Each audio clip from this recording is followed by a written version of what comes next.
సన్నిధిని ఆరాధించడానికి, మరి దేవుడి సన్నిధిని మహిమపరచడానికి ఇచ్చిన ఆయన సమయాన్ని బట్టి వందనాలు. మాతో ఏకీభవించిన మీ అందరికి కూడా సమాధానం కలుగునుగాక. హల్లెలూయా. ఈరోజు వాక్య భాగంగా మత్తయి సువార్త 5:19 చదువుకుందాము. మత్తయి సువార్త 5:19. కాబట్టి ఈ ఆజ్ఞలను మిగుల అల్పమైన ఒక దానినైనను మీరి మనుష్యులకు అలాగు చేయ బోధించువాడు పరలోక రాజ్యంలో మిగుల అల్పుడును. అయితే వాటిని గైకొని బోధించువాడెవడో వాడు పరలోక రాజ్యంలో గొప్పవాడను. దేవునికి మహిమ కలుగునుగాక. ఈ శ్రేష్టమైన వాక్యంలో చక్కని మరి తాత్పర్యాన్ని మనం గమనిద్దాం. అదేంటంటే, ఈ ఆజ్ఞలలో మిగుల అల్పమైన ఒక దానిని మీరి అని రాయబడింది. చాలామంది ఇతరులకు చెప్పడము, బోధించడము, మరి స్టేజీ జీవితము అందరికీ మరి చాలా మరి ఉన్నతంగా చేయగలిగిన శక్తి ఉంటుంది. అయితే వాక్యం ఏమంటుందంటే, మనము మన బోధన, మన ఇతరులకు చెప్పే విషయంలో మనము ఏ విధంగా ఉండాలి అంటే, ఒక్క మాటనైనా మీరి ఇతరులకు ఏం చెప్పినా అక్కడ ఏం చెప్తున్నాడంటే, పరలోక రాజ్యంలో వాడు అల్పుడు అని రాయబడింది. అయితే ఈ ఆజ్ఞలలో అంటే ఈ వాక్యాలు మీరు బోధించడానికి, ఇతరులకు చెప్పడానికి చాలామందికి ఇలాంటి నాయకత్వం చాలా నేను గమనిస్తాను. మేము కూడా వారంలో 3 రోజులు దేవుడి కార్యక్రమాలకు బోధిస్తూ ఉంటాను. అయితే నాకు అనిపిస్తుంది, ఇప్పుడు కూడా కొన్ని విషయాల్ని నేను ఎలిజిబుల్గా మాట్లాడడానికి, ఇంకా నాలో ప్రాక్టీస్గా ఉండాల్సిన లాంగ్వేజ్ కానీ, ఇంకా నాలో భయం కానీ, అబద్ధంగా మరి సిగ్గు కానీ కొన్ని ఇంకా నేను పోషిస్తూ ఇన్నేళ్ళ నుంచి బోధిస్తున్నా నాలో ఇంకా కొన్ని స్టేజ్కి కావాల్సినవి నాకు కనిపించలేదు, నేను చేయలేకపోతున్నాను అనుకుంటాను. అయితే మరి దినము బోధిస్తూ, దినము ఆయన సన్నిధిలో ఉంటూ, ఎప్పటికీ ఒక మరి వాక్యోపదేశాలు చెప్తున్నప్పటికీ కొన్ని విషయాల్లో కొన్ని వాటిని నేను మరి స్టేజ్ ఫియర్ లేకుండా కొన్ని చేయలేకపోతున్నాను. కానీ కొంతమంది ఏ అనుభవం లేకుండానే చాలా చక్కగా మాట్లాడతారు, చాలా చక్కగా కొన్ని వాటిని నిర్వర్తించగలుగుతారు. అట్లాంటి వారిని చూసినప్పుడు నాకు అనిపిస్తుంది, మనము ఎప్పుడు ఇలాంటి వాటిలో బోధిస్తూ అనర్గళంగా మాట్లాడుతున్నా మనం కొన్ని చేయలేకపోతున్నాము. ఎలాంటి ఎక్స్పీరియన్స్ లేకుండా కొన్ని బాగా మాట్లాడగలుగుతున్నారు, చెప్పగలుగుతున్నారు అన్నది వాళ్ళని చూసినప్పుడు నాకు కొంచెము నేను గిల్టీగా ఫీల్ అవుతాను. అయితే ఈరోజు బాగా మాట్లాడగలుగుతున్నావా, బాగా చెప్పగలుగుతున్నావా అన్న మాటలో గిల్టీగా ఫీల్ అయ్యి బాధపడాల్సిన అవసరం లేదు. హల్లెలూయా. వాక్యం ఏమంటుందంటే, పాటించే వాటిల్లో పర్ఫెక్ట్గా ఉండడానికి ఒక్కటైనా మీరి, మరి వాటిలో ఆజ్ఞల్లో ఒక్కటైనా మీరి అంటే వాటిని పాటించకుండా మరి ఆ మనుషులకు అలాగ బోధ చెయ్యవాడెవడో వాడు పరలోకంలో అల్పుడు. మీరి అంటే పాటించకుండా. అయితే స్టేజ్ ఫియర్ లేకుండా బోధించడం అవసరమా అంటే, స్టేజ్ ఫియర్ లేకుండా బోధించడం ప్రాముఖ్యత కాదు, పాటించడంలో మరి వాటిని మీరకుండా నిలబడాలని పరిశుద్ధాత్ముడు చెప్తున్నాడు. ఆమేన్. అయితే వాటిని మీరకుండా, వాటిని మీరి ఒకవేళ బోధించి చాలా ఎక్స్పర్ట్ లాగా నిలబడిన పరలోక రాజ్యంలో వాడు ఎలాంటి వాడు అని అంటే మిగుల అల్పుడు అని వాక్యం చెప్తుంది. అయితే వాటిని గైకొని బోధించువాడెవడో పరలోక రాజ్యంలో గొప్పవాడు.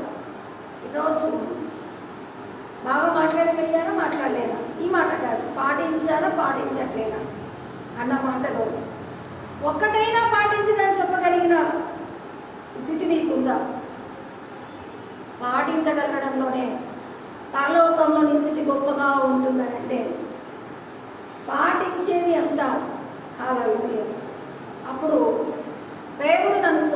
పక్షాన నిలబెట్టినప్పుడు నేను మోసేలాగా నత్తిగా మాట్లాడగలుగుతాను, కొన్ని నేను చక్కగా మాట్లాడలేము, నాకు కొంచెం భయం ఉండేది.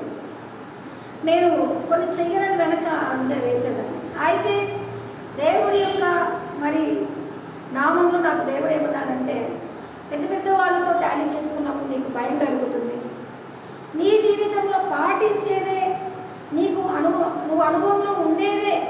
అనుభవం అంటే వాటిని పాటించగలిగి వాటిలో ఉండాల్సిన అర్థమే చెప్పు, అంతలోనే వాడబడు, నీ ద్వారా కొందరు రక్షించబడతాడని పరిశుద్ధాత్ముడు మాట్లాడాడు. అప్పుడు నాకు గ్రహింపుకు వచ్చింది.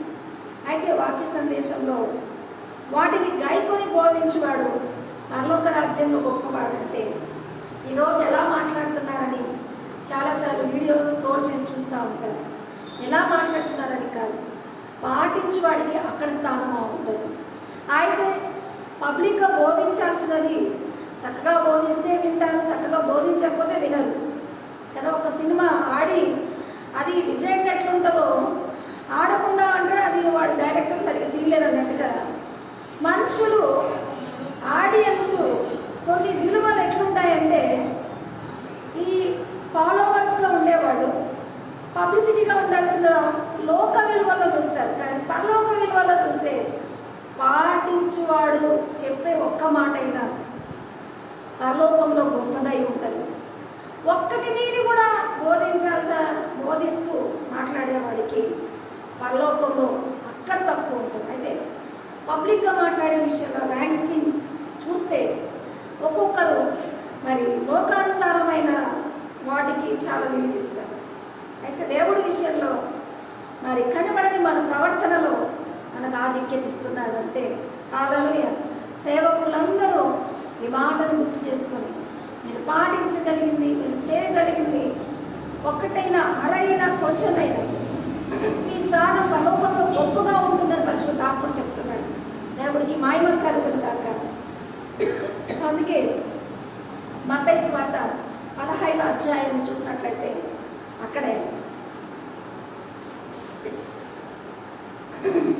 మత్తయి సువార్త 15వ అధ్యాయము మరి 6వ వచనం ఏమంటున్నాడంటే, మీరు మీ పారంపర్యాచారం నిమిత్తమై దేవుని వాక్యమును నిరర్థకము చేయించున్నారు.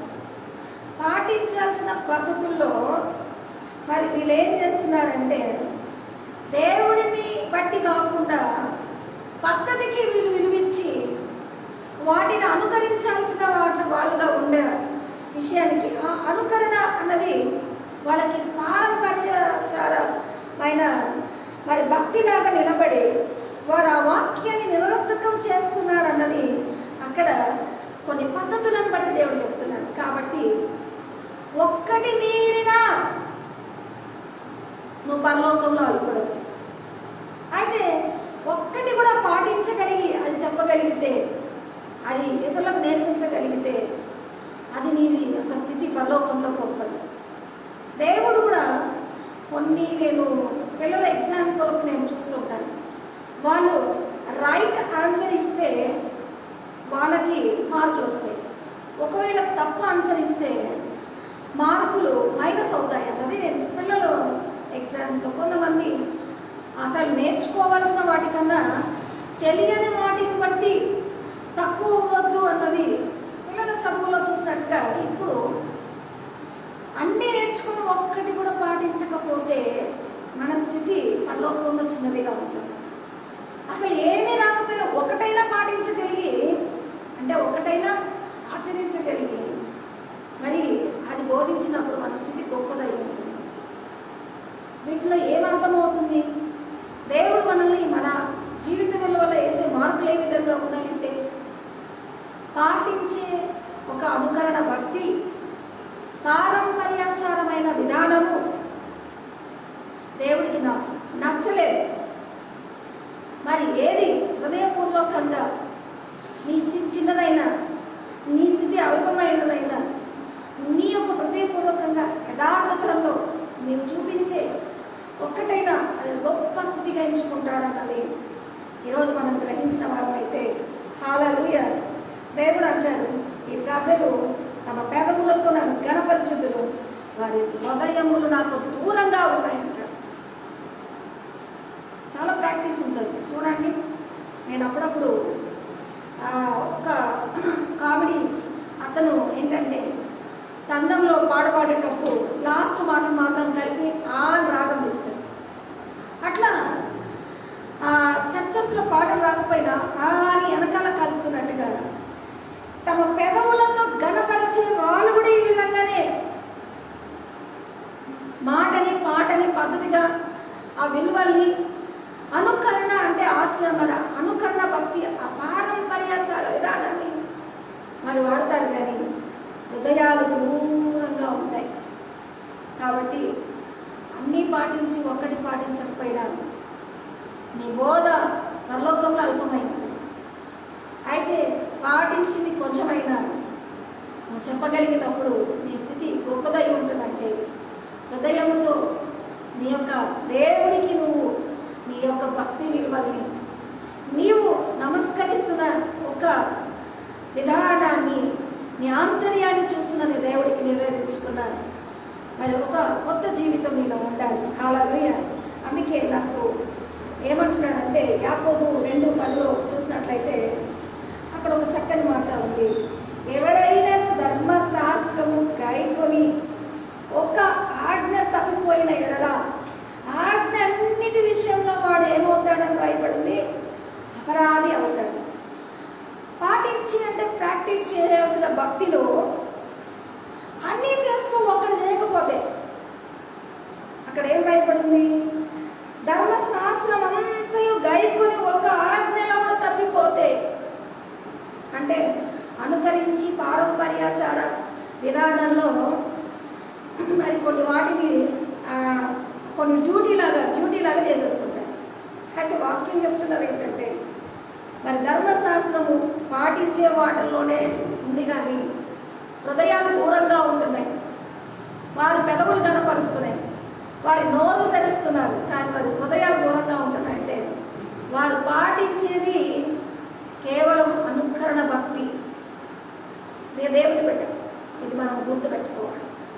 అనుకరణ భక్తి అంటే ఆ వెనకాల కలుపుకుంటూ లేదంటే ఆ పద్ధతులు చేస్తూ అట్లాంటి విధానానికి మరి అడిక్ట్ అయినట్టుగా కొన్ని మాటల్ని కొన్ని దైవిక విలువల్ని మన క్రైస్తవులం కాబట్టి నాటి నుంచి నేటి వరకు వస్తున్న విధానంలాగా వెంబడించాల్సి ఉంటుంది. ఈరోజు ఎవరైనా కానీ హల్లెలూయా వాక్యం ఏమంటుందంటే ఆజ్ఞ అన్నిటి విషయంలో అపరాధి అగును అన్నది. ధర్మశాస్త్రం అంతయు గైకొని ఒక్కటి పాటించకపోయినా అపరాధి అవుతాడు, ఒక్కటి పాటించిన గొప్ప స్థితిలో ఉంటాడు అని అంటే మరి దేనికి ప్రాముఖ్యత ఉందంటే హృదయములు దూరంగా ఉండకుండా హల్లెలూయా మనుషులు కల్పించు పద్ధతులను దైవోపదేశంలో బోధించు వారు నన్ను వ్యక్తంగా ఆరాధించుతున్నారు. హృదయాన్ని దూరంగా ఉండి పద్ధతులను పట్టుకొని దైవోపదేశాలని చేసే ఆరాధన వ్యర్థము. దేవుడు చెప్తున్నాడు. హల్లెలూయా హల్లెలూయా. చూడు ఎంత చక్కగా ఉందో. మనుషులు కల్పించిన పద్ధతులు దైవోపదేశంలో బోధించు వారు నన్ను వ్యర్థముగా ఆరాధించుతున్నారు. కల్పించే పద్ధతులు, ఇది అనుకరణ భక్తి, పారంపర్యాచార భక్తి. అది అన్ని చేసి ఒకటి చేయకపోయినా తప్పే, కానీ నేర్చుకున్నది ఒకటైనా అది హృదయపూర్వకమైందైతే అంగీకారం అన్నది మరి బైబిల్ తెలుస్తున్న ఈ విషయంలో అక్కడ చక్కని మాటని వివరణతో చదువుకున్నాము. యాకోబు 2:10 చూసినట్లయితే ఎవడైనా ధర్మశాస్త్రం అంతే గైకొని ఒక ఆజ్ఞలో తప్పిపోయిన ఎడలా ఆజ్ఞ అన్నిటి విషయంలో అపరాధి అగును. కింద తప్పిపోయిన అంటే తొట్టిల్లిన అని రాయబడి ఉంది. అయితే అన్నిటి విషయంలో అపరాధి అగును. వ్యభిచరించవద్దని చెప్పిన వాడు నరహత్య చేయవద్దని చెప్పాను కనుక నీవు వ్యభిచరింపకపోయినను నరహత్య చేసిన ఎడల ధర్మశాస్త్ర విషయంలో అపరాధివి అయితివి. కానీ స్వాతంత్రం ఇచ్చి నియమం చొప్పున తీర్పు పొందువానికి తగినట్టుగా మాట్లాడుడి. ఈ పారంపర్యాచార భక్తి కాకుండా స్వాతంత్ర్యం ఇచ్చిన నియమము అంటే నేర్చుకొని అవలంబించి అనుకరించాల్సిన పారంపర్యాచార భక్తి కాకుండా ఈరోజు నీతో నాతో మాట్లాడుతున్నాడు పరిశుద్ధాత్మ. ఏమని మాట్లాడుతున్నాడంటే చక్కని మాట, స్వాతంత్ర్యమిచ్చు నియమము చొప్పున తీర్పు పొందువారికి తగినట్టుగా మాట్లాడు. ఈ స్వాతంత్ర్యం ఇచ్చే నియమము పాటించి అనుకరించమని చెప్పే కట్టుబాటు లాంటిది కాదు దేవుని బిడ్డ. హల్లెలూయా. స్వాతంత్ర్యం ఇచ్చే నియమము పాటించి అనుకరించి అని చెప్పే కట్టుబాటు అంటే ఆచరణ లాంటివి కాదు. స్వేచ్ఛపూర్వకంగా నువ్వు కలిగి ఉన్న నీ హృదయానికి అర్పణగా నీ అంగీకరించిన ఒక నీతి దేవుడు కోరుతున్నాడంటే అక్కడ ఏమని రాయబడిందంటే స్వేచ్ఛగా అన్నది స్వాతంత్రంగా ఇచ్చి నియమం చొప్పున తీర్పు పొందు వారికి తగినట్టుగా మాట్లాడు, అలాగనే ప్రవర్తించి కనికరము చూపని వాడు కనికరము లేని తీర్పు పొందిన కనికరము తీర్పు నియమించి కనికరము తీర్పును మించి అతిశయపడు. హల్లెలూయా. కనికరము చూపని వాడు కనికరము లేని తీర్పు పొందిన రాయబడు, కనికరము తీర్పును మించి అతిశయపడు. ఈరోజు దేవుని వాక్యము స్వాతంత్రం ఇచ్చిన నియమంలో ఎవరికి ఏ విధంగా ఉండాలో దానికి తగినంత వరకే చెప్పాడు. కానీ మనము చెప్తాం కదా, చాలామంది వాక్యాలు బయటగా నేర్చుకుంటారు. చాలా సంతోషం, ఎందుకంటే వాక్యమే దేవుడై ఉన్నాడు. అయితే గడగడ చెప్పినట్టుగా ఆచరణ పద్ధతులు కూడా అన్ని గడగడగా చేసేస్తుంటారు. కానీ ఎవరికి ఏం తగినట్టుగా అన్నది సందర్భ సహితము మరి సమయోచితమైన కృప దేవుని నడిపింపు వారు కోల్పోయి మరి అవలంబించిన అనుకరించిన పారంపర్యాచార విధానంలో హల్లెలూయా ఈ యొక్క మాటల్ని వారు ఎత్తిపట్టడంలో కనికరము చూపని వాడు కనికరము లేని తీర్పు పొందుతాడు. ఎందుకంటే వాడు కఠినంగా నేర్చుకుంటాడు, కఠినంగా ప్రవర్తిస్తాడు, కఠినంగా వ్యవహరిస్తాడు. ఆ కఠినమే వాడు పొందుతాడంటే నాకు చక్కని మాట గుర్తొచ్చింది. అదేంటంటే రోమా పత్రిక మరి 10వ అధ్యాయంలో ఏమని రాయబడిందంటే మరి అక్కడ ఇజ్రాయేలీల కోసము చక్కని మాట, సహోదరులారా మీరు రక్షణ పొందవలని నా హృదయాభిలాష, వారి విషయమే నేను దేవుని ప్రార్థన చేయుచున్నాను, వారు దేవుని యొక్క ఆసక్తిని గలవారని వారిని కూర్చొని సాక్ష్యం ఇస్తున్నారు. ఆయనను వారి ఆసక్తి జ్ఞానానుసారమైనది కాదు, ఏదైనా దేవుని నీతి వాళ్ళు ఎరగక తమ స్వనీతిని స్థాపించుకుని లోబడలేదు. అయితే ఇజ్రాయేలీయుల ఆసక్తిని చూసి భక్తుడు వారు చక్కగా వాళ్ళ ఆసక్తి విషయమై సాక్ష్యం చెప్పగలుగుతున్నాడు. కానీ ఆ ఆసక్తి జ్ఞానానుసారమైనది కాదంటే మరి స్వాతంత్ర్య నియమంలో కూడిన ఆ యొక్క పద్ధతి కాకుండా హల్లెలూయా వారు కఠినంగా నేర్చుకున్న విధానానికి మరి స్వనీతి అంటే వారు తమ స్థితి హల్లెలూయా నేను కొన్నిసార్లు సందర్భ సహితంగా ఉండడానికి భక్తిలో అన్యుల మధ్యన ఉన్నప్పుడు అపోస్తలుడైన పౌలు ఎట్లా అంటాడంటే నేను కూడా 8వ రోజు మరి సున్నతి, నేను కూడా బెన్యామీయుని, నేను కూడా ఫలానా మరి గొప్ప స్థితిని కలిగి ఉన్నానని తన జన్మ, తన విధానము, తన పద్ధతి, తను అనుకరించిన విధానంలో చూస్తే కఠినంగా మరి వ్యవహరించి దైవత్వాన్ని పాటించిన వాడుగా ఉన్నాడు. అయితే ఈరోజు కృపను బట్టి నేను ఎన్నికయ్యాను అన్న మాట వాటిని అక్కడ విడిచిపెట్టి ఆ కృపలో పొందుపరిచి అన్యులకు కూడా బోధించడానికి కఠినంగా నేర్చుకున్న విధానం పద్ధతి వదిలిపెట్టి హల్లెలూయా అన్యుల మధ్యకి సువార్తకి వెళ్ళాడు. అయితే నేను కూడా బైబిల్ క్రిస్టియన్, మా నాన్న పాస్టర్ గారు, నాకు భక్తి ఉంది, నాకు పాడగలుగుతాను, నేను చేయగలుగుతాను, ఇవన్నీ తెలియబడని వాళ్ళకి అర్థం కాదు. వాళ్ళ స్థితిని బట్టే ఆ మాట వరకే మాట్లాడి వాక్యం చెప్పాలి, ఆ మాట వరకే వాళ్ళతో మాట్లాడాలి. మనం నేర్చుకున్నది మొదలు ఆదికాండం మొదలు కూడా ప్రకటన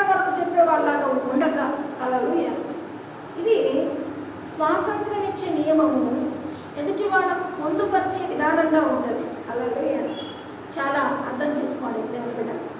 అయితే ఇట్లా కాకుండా మరి వాళ్ళు నేర్చుకున్న భక్తి విషయమై భక్తులు ఏమంటున్నాడంటే, ఏదైనా వారు దేవుని నీతిని ఎనగక తమ స్వనీతిని స్థాపింపబూనుకొనచ్చు. దేవుని నీతికి లోబడలేదు. అంతేకాదు, విశ్వసించు ప్రతి వానికి నీతి కలుగుటకే క్రీస్తు ధర్మశాస్త్రములకు సమాప్తి అయి ఉంటున్నాడు. ధర్మశాస్త్రానికి వేరుగా ఆయన నీతి, దానికి సమాప్తి కలిగించి ఈరోజు స్వాతంత్ర్యపు మరి ఇచ్చే నియమం చొప్పున మనము పొందబో వారికి తగినట్టుగా మాట్లాడుది అని చెప్పాడు అని అంటే, హల్లెలూయా. దేవుని యొక్క విధి పద్ధతిని, విధానాన్ని పద్ధతి పరంగా కాకుండా ఎదుటి వాళ్ళకు పొందుపరచడానికి, వారి యొక్క మరి విలువల్లో మనం వాటిని తీసుకెళ్ళడానికి దేవుడే ఇష్టపడుతున్నాడంటే, హల్లెలూయా. దేవుని మహిమార్థమైన మాటలు అక్కడే 1 మరి 5వ వచనం చూసినట్లయితే, 1:5 వచనంలో మీలో యాకోబు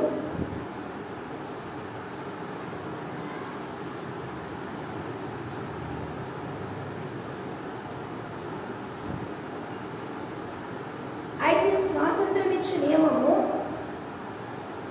సంపూర్ణమైన నియమంలో తేరి చూచి నిలకడగా ఉండవాడు ఎవడో వాడు విని మరచువాడు కాక క్రియలు చేయువాడై ఉన్నాడని వాక్యం చెప్తుంది. ఏమని చెప్తుంది? అలాంటి వాడు విని వదిలిపెట్టువాడుగా కాకుండా అయితే స్వాతంత్ర్యం ఇచ్చు సంపూర్ణమైన నియమంలో తేరి చూచి నిలకడగా ఉండువాడెవడో. నేను ఒకరోజు వాక్యం చెప్తున్నాను. నా చిన్ననాటి మరి సండే స్కూల్ నన్ను నడిపించిన వారి పిల్లలు ఈరోజు లోకానుసారంగా ఉన్నారు. నన్ను సండే స్కూల్ నడిపించిన మరి ఆ పిల్లలు నాకన్నా చిన్న వయసు వాళ్ళు, వాళ్ళ పేరెంట్స్ మమ్మల్ని సండే స్కూల్లో నడిపించిన విధానంలో ఈరోజు మేము దైవభక్తిలో మరి ఉండడానికి వాళ్ళు కూడా మా భక్తి విశ్వాసతలు పాలిభాగస్తులైనా. అయితే వాళ్ళ పిల్లలు నాకన్నా చిన్నవాళ్ళైనా ఈరోజు వాళ్ళ తల్లిదండ్రులు మమ్మల్ని నడిపించారన్న ఒక విధానంలో వారు నేను లైవ్ కార్యక్రమానికి వచ్చినప్పుడు నాకన్నా ముందు రెఫరెన్స్లు పెడతా ఉన్నాను. నాకన్నా ముందు రెఫరెన్స్లు పెడుతున్నారు. ఎస్, అవును అంటున్నారు. రెఫరెన్స్లు పెట్టి అందించడంలో వారు పర్ఫెక్ట్ చూస్తే నాకు అనిపించింది, ఒకవేళ అడుగులాడుకుని బోధిస్తే వీళ్ళన్ని రెఫరెన్స్లు పెట్టగలిగిన వీళ్ళ పర్ఫెక్ట్ని చూసి నేనేం చెప్పగలుగుతున్నానో నాకు కొంచెము సమానంగా లేని నీతి నాకు కలుగుతుందేమో నేను అనుకున్నాను. కానీ హల్లెలూయా, ఈరోజు స్వాతంత్ర్యం ఇచ్చే నియమంలో ఆ యాకోబు పత్రిక 1వ అధ్యాయంలో ఏమంటున్నాడంటే, అయితే స్వాతంత్ర్యం ఇచ్చు సంపూర్ణమైన నియమంలో తేరి చూచి నిలకడగా ఉన్నవాడు ఎవడో వాడు విని మరచువాడు కాక క్రియ చేయువాడై ఉన్నాడు, వాడు ధన్యుడని రాయబడింది. దేవునికి మహిమ కలుగును గాక. హల్లెలూయా, హల్లెలూయా. అయితే ఈరోజు స్వాతంత్ర్యం ఇచ్చే నియమంలో మన భక్తి విశ్వాసతలు కేవలం పెదవులు గలపరచు వారంగా కాకుండా మన ఉదయాలు దేవునికి అర్పితంగా ఉండాలి అంటే నేర్చుకున్నది మనము మరి ఒప్పందం చేసుకున్నదే హెచ్చించు వారంగా ఉండాలి. కానీ అన్ని ఆదికాండం నుంచి ప్రకటన వరకు తీసుకొస్తూ చెప్పే విధానంలో మన భక్తి విశ్వాసాలు ప్రదర్శించడానికి మనం ఏ విధంగా ఉంటామంటే, హల్లెలూయా, స్వనీతిని మనము మన యొక్క మరి విశ్వాసితులు ఎంత నేర్చుకున్నామన్న భక్తిని స్థాపించబూనిన వారంగా ఉంటారు. కాబట్టి దేవుని ప్రియబిడ్డ, ఈరోజు స్వాతంత్ర్యం ఇచ్చే నియమంలో ఆ సందర్భ సహితమైన నీతిని ఒప్పందం చేసుకుంటున్న వాళ్ళతో మరి ఏమంటున్నాడంటే, అయితే వాటిని గైకొని బోధించువాడు పరలోకంలో గొప్పవాడంటే నేర్చుకున్నవాడు ఒకటి పోయినా వాడు అల్పుడు అవుతాడు. అయితే గైకొన్నవాడు మరి ఒక్కటి నేర్చుకున్న వాడి స్థితి ఉన్నతంగా ఉంటుందంటే, హల్లెలూయా, బైబిల్ ఇలాంటి వాడికి మరి ఉన్నత స్థితి విలువిచ్చిందంటే మత్తయి సువార్త 18:4లో మీరు ఈ బిడ్డల వలె తగ్గించుకున్నవాడు పరలోక రాజ్యంలో గొప్పవాడను, ఈ చిన్నవారిని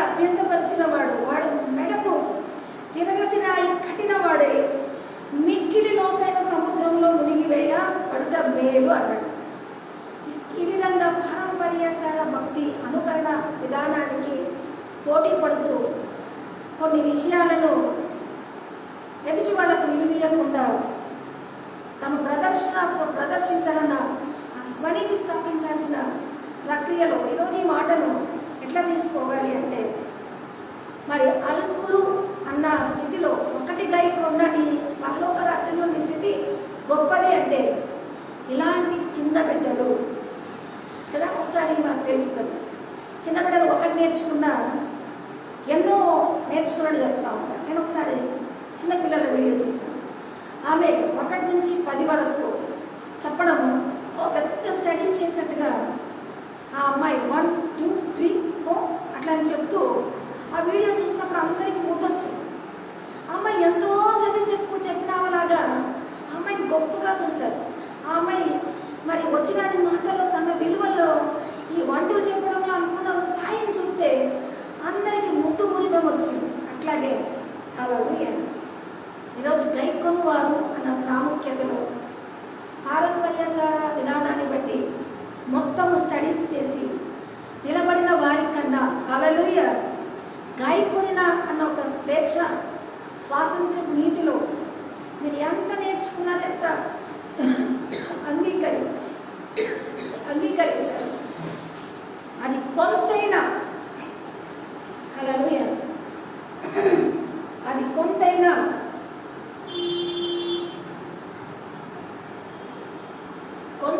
బైబిల్ ఏ విధంగా వాళ్ళ కొరకు గొప్పగా రాశాడంటే, ఇలాంటి చిన్న బిడ్డల వల్లే తగ్గించుకున్న వాడిదే పరలోక రాజ్యం. అయితే ఈ చిన్న బిడ్డల అభ్యంతర పరిచందం అయిపోయింది. ఒకవేళ అభ్యంతర పరిస్తే వాళ్ళు మెడకు రాయి కట్టుకొని నీళ్ళలో దిగి ఉండడం మేలంటే వారి పరిస్థితి, వాళ్ళకుంటున్న విలువ. మరి చిన్న బిడ్డలు అభ్యంతరపరచడానికి, పోటీ పడడానికి భక్తిని, ఒకరిని క్రిటిసైజ్ చేయడానికి భక్తిని కాకుండా మేము కలిగి ఉన్నామనంటే మెడకు రాయి కట్టుకొని నీళ్ళల్లో మునిగి ఉండటం మేలంటే వారు వారి స్థితిని బంధించుకొని ఉండటం ఎంత మేలో అని ఒక రకంగా చెప్పాడు. హల్లెలూయా. అయితే దేవుడు వేసిన వాక్య విలువ చెప్పిన మాటల్లో ఎదుటి వాళ్ళకు మంచి పరాకాష్ఠతో మాట్లాడుతూ జ్ఞానుల్ని అధికారపూర్వకంగా ప్రదర్శించే నీతిని దేవుడు డిగ్రేడ్ చేస్తున్నాడు. హల్లెలూయా. అందుకే వాక్యంలో గొప్పవాడుగా ఉండాలిన వాడు మరి అక్కడ ఏమంటున్నాడంటే లూకా 22:26లో మీలో గొప్పవాడు చిన్నవాడిగా ఉండాలి, అధిపతి అయిన వాడు పరిచారకుడుగా ఉండాలి.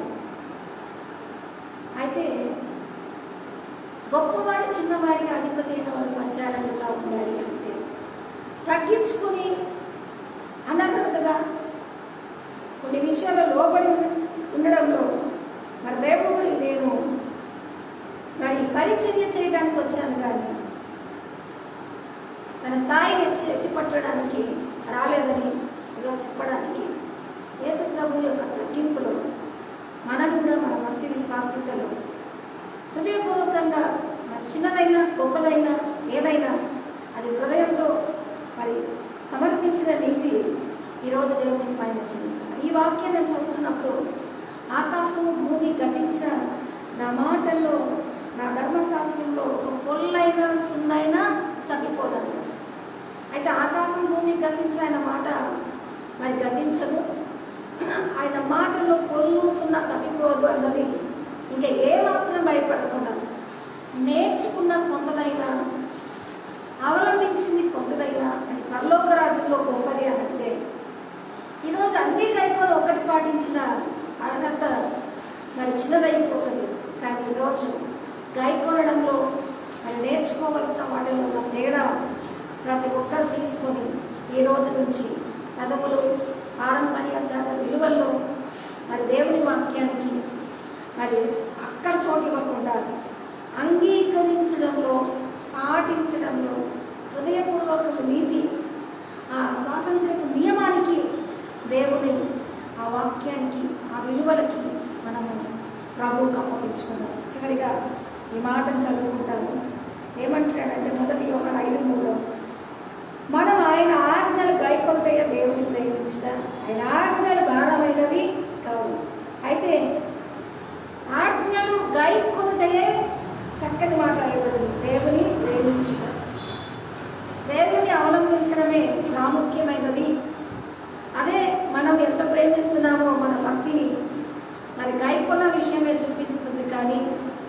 ఈరోజు ఎన్ని నేర్చుకున్నామన్నది, ఎన్ని మరి పద్ధతుల్లో ఉన్నామన్నది ఈరోజు పారంపర్యాచార భక్తి కొట్టేస్తూ మరి ఆయన ఆజ్ఞలు భారమైనవి కావు అని అంటే చిన్నదైనా అంగీకరించి హృదయపూర్వకంగా వాటిని గైకొనడానికి అవి భారమైనవి కావు అంటే ఆది కాండం నుంచి ప్రకటన వరకు బట్టి పట్టినట్టుగా ఉండేవి కావు. నీకు వచ్చినది ఎంతైనా నీ భక్తిని దేవుడు అంగీకరించేవాడిగా ఉన్నాడు, నీ విశ్వాసతను దేవుడు చూస్తున్నవాడిగా ఉంటున్నాడు. కాబట్టి ఈరోజు ఈ ఆదివారాన ఆయన సన్నిధి నుంచి అందరిలాగా నువ్వెళ్తున్నావు అన్న మాట పోటీ పడక నీ హృదయపూర్వకంగా మరి ప్రభువును అంగీకరిస్తూ ఒక్కటైనా ఆయన సన్నిధిని విశ్వసించి హృదయపూర్వకంగా అన్నది చక్కని మాటల్లో మరి మనుషులపై మరి కల్పించే పద్ధతుల్లో కాకుండా హల్లెలూయా దేవుడు ఏమంటున్నాడంటే తమ హృదయాలు నాకు దూరంగా ఉన్నాయంటే ఆత్మతో సత్యముతో ఆయన సేవించే వారంగా దేవుని మహిమపరచాలి అన్నది మరి చాలామంది గైకొనడంలో దేవుని యొక్క మాటల్ని అంగీకరించడంలో తక్కువ అవుతారు, కానీ నేర్చుకున్నవి ప్రదర్శించి బోధించాలని అన్న మాటలో ఎక్కువ తమ స్థాయి చూపించుకుంటాడు. అందుకే లోకంలో ఒక మాట ఉంది, మరి ఏమీ లేని ఆకు ఎగిరిపడుతుంది, మరి అన్నీ ఉన్న ఆకు లోబడి ఉంటుందంటే ఈరోజు గైకొన్న వారు లోబడి ఉండే స్వభావం ఒదిగే లక్షణం ఉంటుంది. కానీ ఏమీ లేని అంటే అన్ని నేర్చుకున్న వారు బడబడబడ బట్టి పుట్టి మరి పారంపర్యాచారంలో తమ భక్తిని ప్రదర్శించడానికి తమ స్వనీతి స్థాపించుకున్న వారుగా తమ భక్తి విశ్వాసతలను ఎత్తిపట్టేవారుగా ఉంటారు. ఈరోజు ఈ ఆదివారం నీ భక్తి ఎట్లుందో నా భక్తి ఎట్లుందో చూద్దాం. నాకు అందుకే యేసుప్రభు దగ్గరకు వచ్చి ఆమె కన్న తల్లి ఎంత గొప్పది అన్నప్పుడు దేవుడు ఏమంటున్నాడంటే ఈ మాటలు గైకొన్న వారు మరీ ధన్యులు. గైకొనడంలో దేవుని అంగీకరించడానికి చక్కని సమయం దేవుడు నీకు నాకు ఇస్తున్నాడంటే హల్లెలూయా.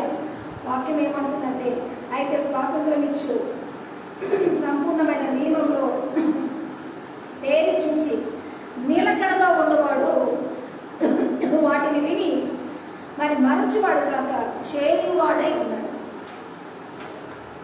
నిలకడగా ఏంటంటే స్వాతంత్రం, స్వేచ్ఛగా వచ్చాను సన్నిధి నిలబడి ఒక్క మాట అయినా తీసుకోండి, ఎన్ని బట్టి పట్టారు అన్న మాట కాదు. నేను ఈరోజు ఒక కాంపిటీషన్లో ఒక 5 నిమిషాలు ఒక చార్ట్ వాళ్ళ ముందర పెట్టాడు. ఆ చార్ట్లో చాలా 20 రకాల బొమ్మలు ఉన్నాయి. అయితే ఆ 20 రకాల బొమ్మలు 5 నిమిషాల్లో చూసి తమ మనస్సులో వాటిని మరి గుర్తుపెట్టుకొని ఆ చార్ట్ కిందే పడేసినాక అవి చెప్పమన్నారు. అయితే వాటిని చెప్పే దగ్గర ఎంతమంది 5 నిమిషాల్లో ఆ చూసిన బొమ్మలంతా మనసులో గుర్తుపెట్టుకొని చెప్పగలుగుతారో వారికి ప్రైజ్ అన్నారు.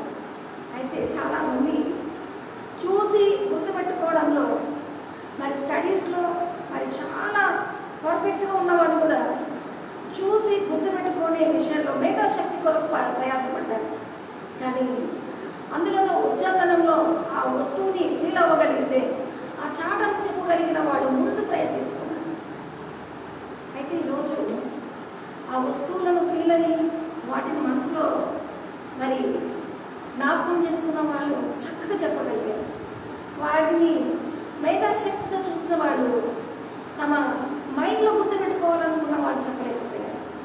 నిలకడ అంటే ఏదైనా హృదయంతో అంగీకరించి ఫీల్ అవ్వగలిగితే అది నీలో స్థావరంగా ఉంటుంది. నువ్వు దానిని ఖచ్చితంగా వాక్యానుసారంగా నిలకడగా ఉండేవాడు, వాటిని విని మంచివాడుగా కాకుండా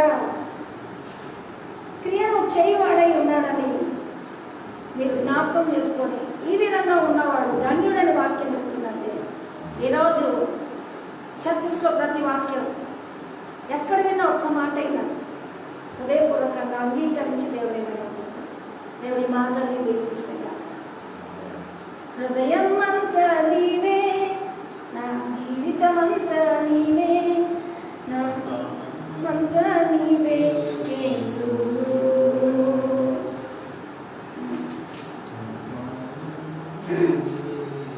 హృదయం అంతా నీవే, నా జీవితం అంతా నీవే, నా రూపమంతా నీవే యేసు, నా ధ్యానమంతా నీవే యేసు.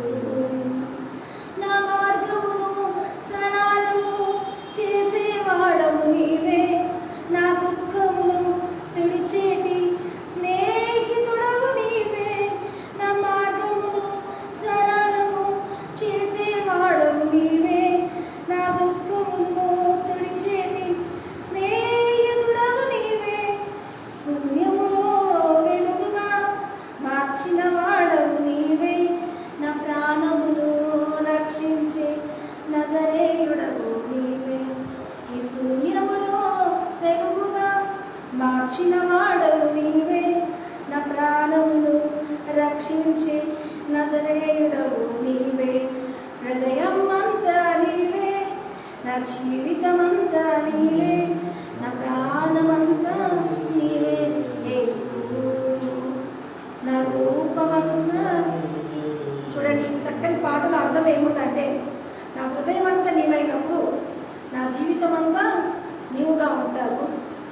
మరి ఆయన ఫీల్ అయ్యి ఆయన హృదయము జీవితము అంగీకరించినంతగా ఆయన ఫీల్ అవుతే మన రూపం కూడా ఆయనలాగే మారిపోతుంది, మన ధ్యానం కూడా ఆయన ఉంటాడు. ఎవరికి మహిమకరంగా ఉంటుంది. ఈ పాటకు ఫీల్ అవుతున్నప్పుడు ఈ వాక్యంలో హల్లెలూయా మరి దేవుడి సన్నిధి యొక్క ప్రాముఖ్యత పెదవులతో కాకుండా హృదయంతో ఆరాధించడానికి ప్రభు సన్నిధికి వెళ్తాము. ప్రేమ కలిగిన తండ్రి, ఈ సన్నిధిని బట్టి ఈ వాక్యం మీద క్రొత్త బిడ్డతో ఈ పరిశుద్ధాత్మతో మాట్లాడండి అయ్యా. నీవే వాక్యం ద్వారా నీకు ఇష్టమైన భక్తిని ప్రతి ఒక్కరు నెలకొల్పి తమ హృదయాలతో చేయాల్సిన మరి భక్తితో, పెదవులతో కాదు, ఆచారబద్ధంగా కాదు, పారంపర్యాచార విలువలతో ఈ వాక్యాన్ని క్రోడీకరించకుండా నీ యొక్క మరి సన్నిధిలో అర్పణగా యోగ్యమైన మరి కొంచెమైనా నేర్చుకొని గైకొనివాడు మరి గొప్ప, మరి పరలోకంలో గొప్పవాడు అంటున్న ఆధిక్యతలో ఒక్క మాటైనా అంగీకరించిన ప్రతి వాడికి నీ యొక్క రాజ్యంలో గొప్ప విలువ చేకూర్చున్నారు. నీ రక్త ప్రోక్షణలో అలాంటి వారికి విడుదల, స్వస్థత, సమాధానం, ఈ కార్యం నీ పరలోకంలో వారి కొరకు తెరచి అద్భుతాన్ని, కృపయు సమాధానం మెండుగా అనుగ్రహించి దీవించండి. ఈ యొక్క ఉదయకాలంలో నీ సన్నిధి భాగ్యం ప్రతి ఒక్కరి మీద అనుగ్రహించి దీవించి మహిమకరించండి. తండ్రి, కుమార పరిశుద్ధాత్మని నామములో ప్రతి ఒక్కరిని ఆశీర్వదిస్తున్నారు. ప్రభావంతో నింపమని యేసు నామములో అడుగుతున్నాము తండ్రి. ఆమేన్. అందరికీ ఆదివారం శుభములు కలుగును.